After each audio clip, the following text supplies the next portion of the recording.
আসসালামু আলাইকুম। আসেনিবালা খাইছি নিউজ বাড়িঘরের কি সংবাদ। দিনে আলো রাত্রে গেল আমি স্বামী মাসিবালা খাইছি বাদ আপনাদেরকে শুনাইতে আসি ফাটাফাটি সংবাদ। হ্যালো দর্শক, আপনারা শুনছেন সন্ধ্যা বাই টিভির উগান্ডা নিউজ।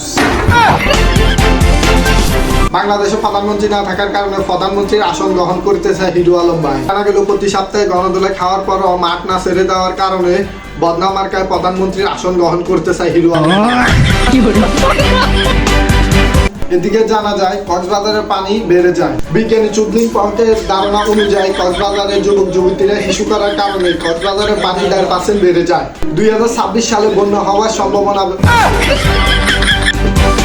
এই শীতে বউ রেখে বিপিএল খেলতে চান না কালাপাটা জাকের আলী। নার্কিস আফার কাছে জানা গেল জাকের আলী মাঠের খেলোয়াড় না খাটের খেলোয়াড়। কালকে জানা গেল বিশ্ব চ্যাম্পিয়নের সাথে এক গোলে ড হয়ে গেল। এদিকে জানা গেল অটোপাস বিজ্ঞানীরা বলছে বাংলাদেশে 2026 সালে বিশ্বকাপ নিয়ে আসবে।